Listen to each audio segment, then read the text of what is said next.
Good morning, good afternoon, good evening from wherever you're watching me from. Welcome back everybody and welcome back to the channel. It's Monday and welcome to one more live trading video. And as you all know, I put these videos here so that you'll be able to learn real life experience, how we trade as traders and how we go through our daily trades and how we're able to execute our trades and take our profits and also take our losses. So that's why I spent some time to put this live trading videos here. If you're here, welcome. Pay great attention because this is the time you are going to get to learn real life experience. Okay, so pay attention to how I analyze the market, pay attention to how I'm going to read the chart, pay attention to where I'm going to enter and why I'm entering, and pay attention. This is not a time when you are watching this video, you'll be playing around with somebody, or when you're watching this video, you'll be doing something else. No. This is the time you have to watch all the live trading videos. You have to be watching them, pay attentive attention, so you'll be able to at least follow up and be able to also trade and make some profit out of the market. And as I said, this year I've dedicated this live trading for you to be able to build your smaller account. All those with smaller accounts like $1,000, $2,000, $3,000, be able to build your account alongside with this live trading video. At least you learn the skills to be able to do the same. Okay, so welcome and let's begin with the live trading session for today. Okay guys, so let's begin with analyzing the currency strength meter. We always trade with the currency strength meter, right? So we have to analyze the currency strength meter first. Okay, the purpose of this currency strength meter you see here is to actually arrange the currencies for us in order of strength. And this is done per the settings we have chosen for H4. So you can see that we have M1, M5, M15, M30, H1 and H4. We have daily, we have weekly, we have monthly. This order you see here, you can see the currency pairs here. So you can see JPY, pound, Swiss, euro, NZD, AUD, CAD and the USD is sorted out in order of strength based on the H4 time frame. Why are we using the H4 time frame? Because as day traders, the H4 is our bigger time frame we are going to look at, because we are not going to trade the H4. We are going to use whatever is going to happen on the H4 to influence us to take our trades on either the H1, M30, M15, M5 or M1, because the H4 is our biggest time frame as day traders. So these currency pairs are sorted out per strength according to their strength based on the H4 time frame. And we can see that for today we have the JPY to be very strong. The JPY is +5, right? So the yen is strong.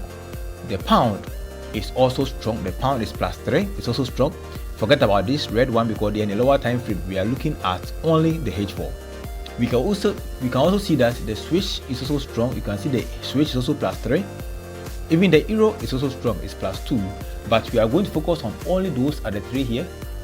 And then we focus on those at the bottom too. So you can see at the bottom side, we have the CAD to be weak, the USD to be weak because the CAD is -4, the USD is -5. So we can merge those at the top here with those at the down here. That's what we do every day. Why? Because we want to find trending markets, right? If you merge a stronger guy with a weaker guy, the market will be going to one direction because one is stronger than the other. This is very simple logic, right? Okay, so let's see. So we can see that from here, we can type here CAD yen,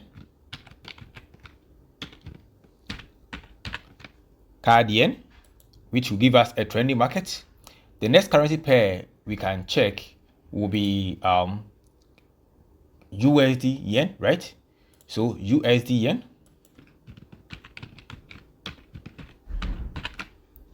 So someone is wondering, why is it that the yen is strong on a time frame, but we are using the yen at the last end of our description? Why? It's because this is how the names are written. The names are quoted. That is the standard, the international standard. So though the yen is strong, but when you are writing it, you write CAD yen, USD yen. This is how it's quoted on the brokerage firm. Okay, so just take it like that. Okay. Good. So USD is weak, the yen is strong. Not because the yen is strong, that's why it has to be in front. So it can change at any time. We are labeling it according to the standard quoting so that when you also open your file and you're looking at your chart, you'll be able to find same quoting so that it doesn't mess you up. That's why I always use the same quoting. So the yen being here doesn't mean the yen is the weaker one. We are just merging them. So CAD yen, USD yen. You know that we are going to look for only that pair to trade. So the next pair we can look at maybe will be switch with the USD, right? So we can say USD switch. No, we can say USD switch. So USD switch. Okay, so these are the currency, the pairs we can choose that will be trending. We can also choose the pound. We have not chosen the pound, right? The pound and the CAD. So we can choose pound CAD.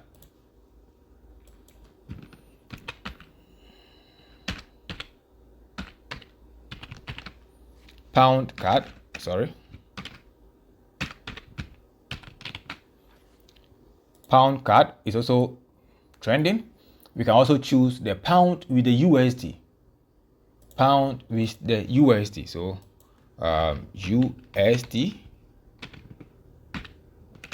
with the British pound. Okay, so we have 1, 2, 3, 4, 5 currency pairs we can look at. We can also look at a ranging market where we can trade both the stronger ones. So we can trade the pound and the yen together because both of them are strong, and if they are strong, they will be turning upside down, which means we'll be looking for ranging market, right? So we can come to this side and we can say, okay, if we didn't get any pair, any trade here to take, we can take a ranging trade. So we can say pound with the yen will give us ranging market. And let me change the color to maybe different color so you don't get yourself confused. Let me use this color. Okay, so pound with the yen will give us ranging market. We can even get another ranging market from the pound and the switch because the pound and the switch are also strong. So we can say pound with the switch. So pound with switch.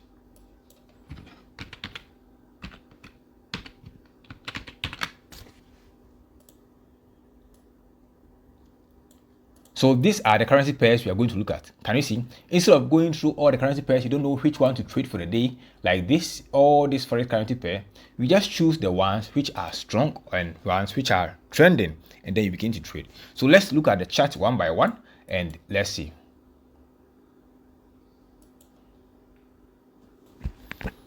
Okay, so we have to open our CAD yen first. So we go to File, New Chart, and CAD yen.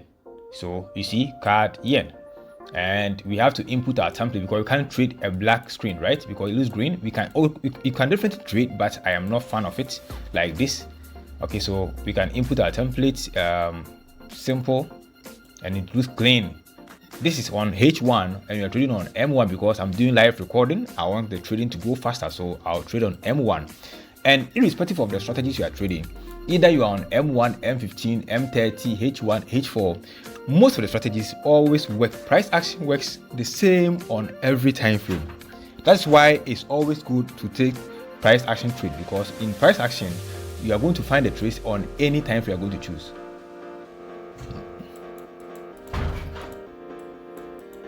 So let's see. So on this chart, let's open the other one too, so that we have all our charts set. So we have the CAD yen. The next one we can open is the USD yen. So File, New Chart, and USD yen. That one too, we input our templates and we go to M1. That one too is set. You see it's trending downwards. The next chart we can look at is also USD switch. So File, New Chart, and USD switch. I like trading it, so it's already here. So we go to template and simple. This USD switch, and go to M1, and you see it's also trending down. Even the ones we've opened right now, let's see if we can find some opportunity to trade. So on the CAD, the first one is the CAD yen. Let's see, the market is trending downwards. So when are we supposed to enter the trade? We all know the market is trending downwards. So how do we enter? We have to enter by analyzing the market. So we have a pull down, retrace, another pull down, the market retraced, there was another pull down, now another retracement. So you see the trend, Very simple and very easy. Pull down, and this was not a major retracement, so we can take all this as one pull down, but it couldn't retrace that much. So what we are going to do is that we are going to set our trend line wall, and if the market comes back to this zone, let me zoom it out. If the market comes back to somewhere around this zone, then we take our trade, and I prefer we take the trade around this zone because you could see there is also other support areas here. Let me change this color. So you could see there is also other support around these zones. You could see support here. Can you see there's other support zones here? So which means this area gives us high probability of trading. So what we do is that we are going to wait for some time. If the market is able to pull back again and then come to touch this trend line, then we are going to join the trend downward. So from this side all the way down, we will join the trend. So we wait a while. Now let's check the USD with the yen too. So the USD with the yen too, the same thing. You could see the market is trending downwards. So where do we enter? We enter at good places. So this is a support zone. This is another support zone. Since we have already missed here, I think we'd have entered here, but we've already missed because the market has already moved. See the pattern, guys. See the evening star pattern. Can you see?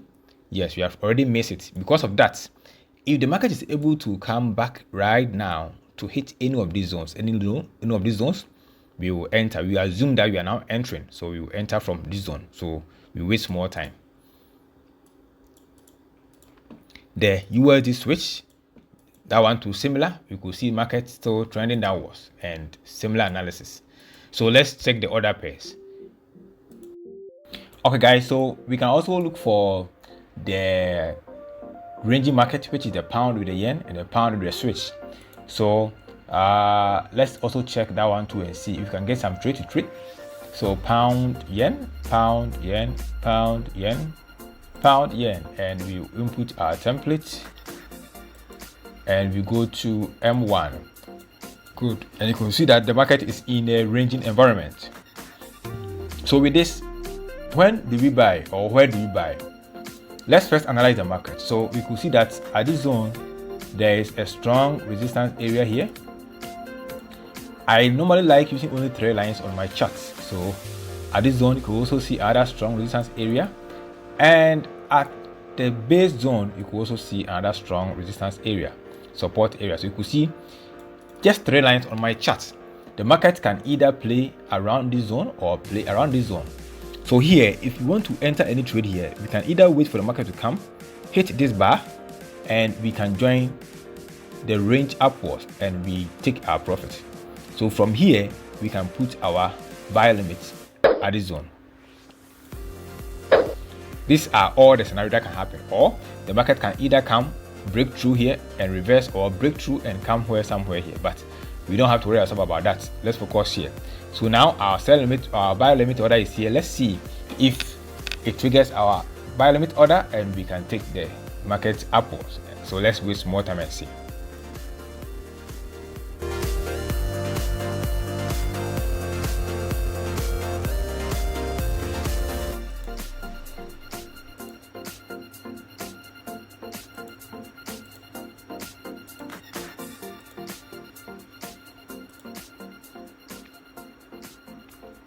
Okay guys, so as you can see, the market did not trigger our buy limit order. Can you see it's still not active, but it has come hit and it's moving. So I'll rather close it and sell here. So I'll close this buy limit order and I'll rather wait for the market to push through or give me a sign that it's reversing. Then I'll either sell here or I'll wait for the market to push through and come to this zone, and then I'll rather sell from that zone. So forget about this side and let's wait for other opportunity. So we either wait for the market to give us a signal that the market is reversing here and then we sell, or when the market breaks through and get to this zone, then we are going to sell exactly from this zone. So we will keep waiting.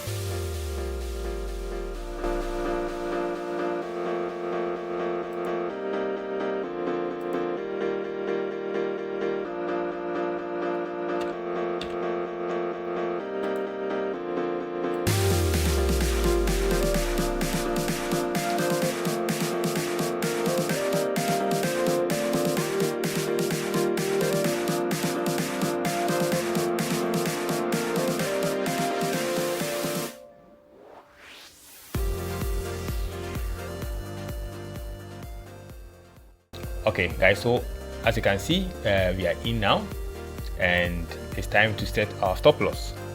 So our stop loss is going to be somewhere there, and our take profit target.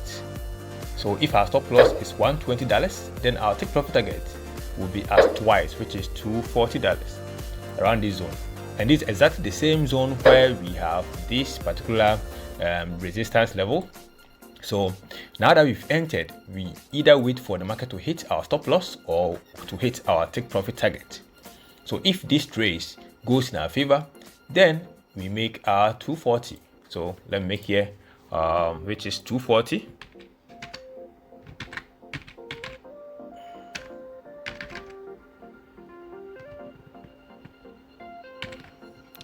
$240, and if it goes against us, we just lose the same half of it, which is 120.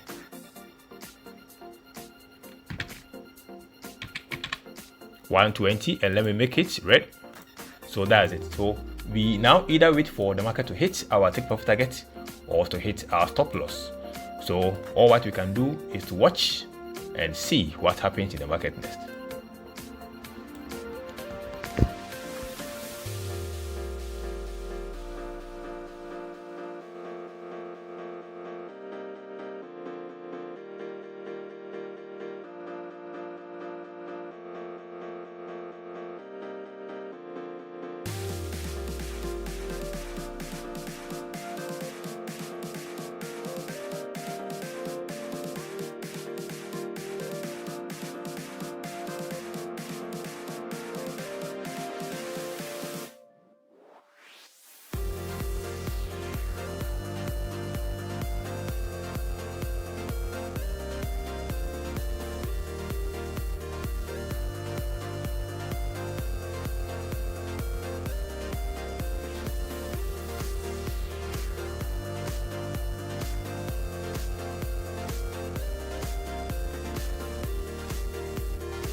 Okay guys, so as you've all seen, when you are trading, it's always about patience. If you don't have patience, you can't become a trader. You have to be patient, and when you're also called to take action, you take action. And always when you're analyzing the market, you analyze the market the way you understand it, because the candlestick tells you a story. The price action chart tells you a story. You should be able to read what actually the candlesticks are telling you and what the patterns on the chart are telling you. If you don't have the skills to learn how to read the chart itself, then you are not even a trader. Don't even try to trade, because definitely you're going to blow your account, you're going to lose your capital. Okay, so don't do that. Learn the skills to read price action, being able to identify, okay, if I do this, then this will go this way, this is likely to go this way. There's a high probability that if this has happened in the market, then that and that and that can also happen in the market. This is how we call price action trading, and price action trading is the best style of trading you can ever do. So you know that on this channel I normally use price action to trade, and I use few indicators just to tell me what is happening in the market.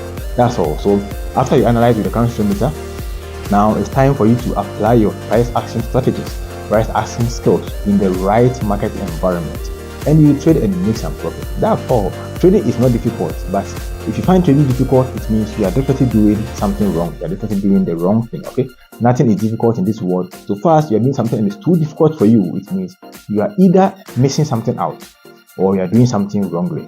So don't waste your time on unnecessary things. Pay attention to what actually matters and master them. Correct your mistakes and move on and become a good trader, because learning to trade is a good thing that can happen to you as a person. It's a hard skill to learn, but it's easy when you get easier when you become perfect. When you gain experience, it gets easier and you're able to control your emotions. You see, I trade without any emotions at all.